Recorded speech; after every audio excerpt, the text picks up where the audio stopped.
आईला सारंग, तुझं बंड तर दिवसेंदिवस वाढतच चाललंय यार. म्हणजे तू जर स्वातंत्र्य आधी जन्माला आला असता तर 20-1 वर्ष आधीच ती गोरी माकड पळवून लावली असती. ओके मी थँक्यू एकदम. बब्या, यार मला कधीच वाटलं नव्हतं की आयुष्यात अशी वेळ येईल. म्हणजे प्रेमासारखी इतकी साधी सुंदर गोष्ट ती सहजपणे मिळायला पाहिजे की नाही. हा पण तिच्यासाठी पण एवढे हातपाय मारावे लागतील ना असं कधीच वाटलं नव्हतं. सारंग यार, यावरून एक गोष्ट समजली बर का. नाही म्हणजे प्रेमाची जिद्द जगाला बदलू शकत नसली ना तरी स्वतःला मात्र बदलून टाकते एकदम. कसा झालास यार सारंग तू. ए पण पप्या, हा तुला पण आता बदलायला पाहिजे हा? म्हणजे तुझ्या पण आयुष्यात आता कोणीतरी यायला हरकत नाही. भेटल ना. आयुष्य लय पडलंय अजून. हा म्हणजे आर्याला नाही विसरला ना तू हा? अरे बाप, नाही बाबा. अरे तो चॅप्टर कधीच क्लोज करून टाकलं मी. ओके मी थँक्यू. पण सारंग यार, आर्या एवढी बेकार निघाला असं अजिबात वाटलं नव्हतं बर का. आर्या बाई, बरं झालं तुम्ही आयुष्यात आला नाही.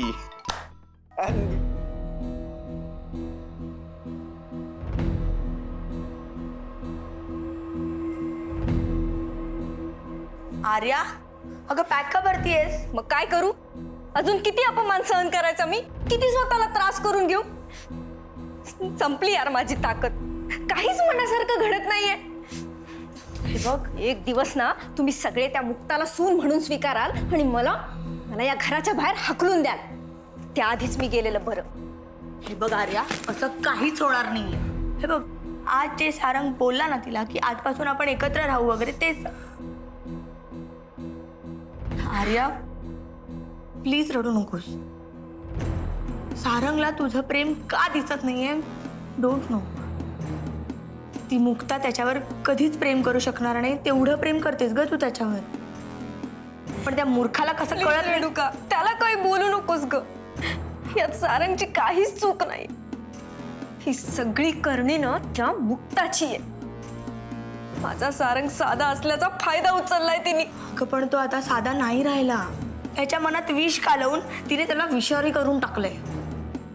तू बघ ना, मी संबंध तोडून सुद्धा त्याला काहीच फरक पडलेला नाहीये. ती मुक्ता त्याला फरक पडू देत नाही.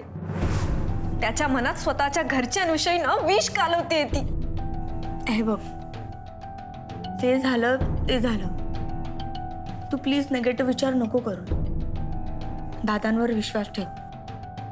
आता जरी त्यांच्या मनासारखं घडत नसलं तरी परिस्थिती पलटून टाकण्याची ताकद आहे त्यांच्यात. त्यामुळे तो दिवस लवकरच येईल. Trust me. कारण तुझ्या आयुष्यात असेल.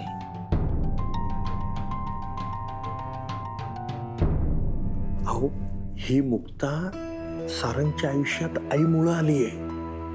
आईनंच त्यांच्या ह्याला काय प्रेमाला हवा दिली आहे असा आरोप दादांनी आईवर केला. आणि अहो, आईला जवळजवळ घराबाहेर हाकलूनच दिलं होतं. मग आईनं सुद्धा जरा हे केलं आणि दादांना सांगितलं हे घर माझ्या नावावर आहे असं एकदम हे दिलं, प्रत्युत्तर दिलं. वहिनी, अहो सारंग आणि मुक्ता सुद्धा आजीच्या मदतीसाठी धावून आले. मग सासूबाई आता कुठे आहेत? त्यांना सारंग दादा आणि मुक्ता वहिनीने त्यांच्या खोलीत नेलंय. हे बरं झालं. बरं वहिनी, नाही आम्ही आता निघतो. कारण आम्हाला जर इथं कोणी पाहिलं ना तर सगळा राग आमच्यावरच ते गेलो. चल काहीतरी चल.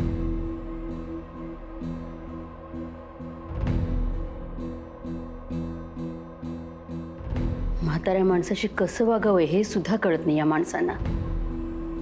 सासूबाईंचं काहीच चुकलेलं नाहीये. सारंगसाठी योग्य मुलीचीच निवड केली त्यांनी.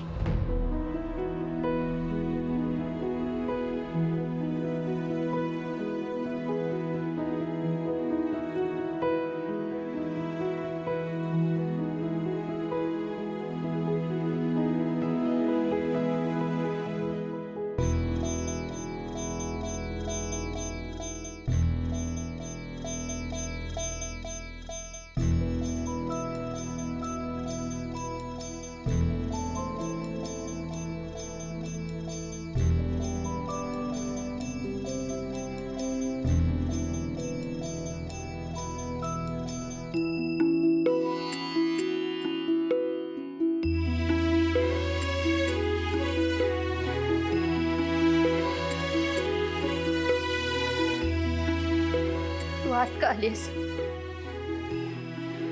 जा तू. थांबा ना. किती दिवसांनी बघते तुम्हाला.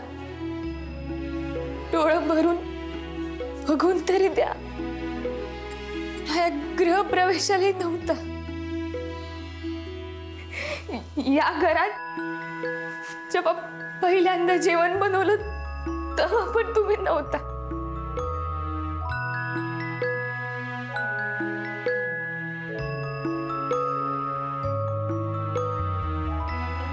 मोठी आई,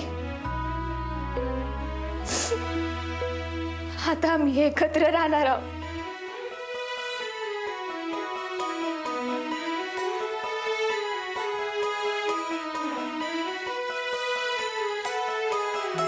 आयुष्याची नवीन सुरुवात करणार. आता तर तुमचा आशीर्वाद भेटायलाच पाहिजे.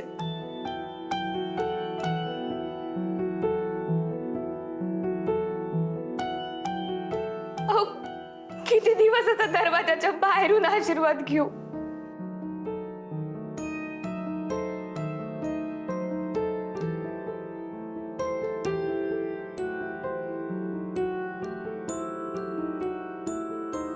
जा तू मुक्ता.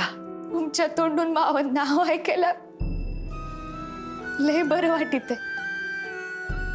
मोठ्या मालकांमुळं न तुमच्या लेकीमुळं तुम्ही स्वतःला खोलीत कोंडून घेतलं. पण मला एक गोष्टीचं नवल वाटत आहे. दुसऱ्यांवर एवढं प्रेम करणारी, आपल्या माणसांच्या काळजीत दिवस रात्र झटणारी बाई स्वतः प्रेमाशिवाय कशी राहू शकते?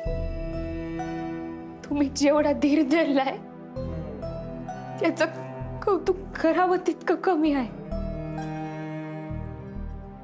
न बोलता लय काय शिकवता तुम्ही.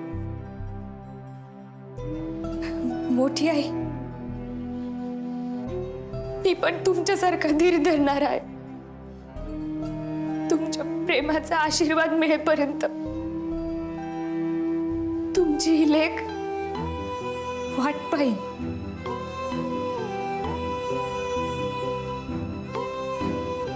येते.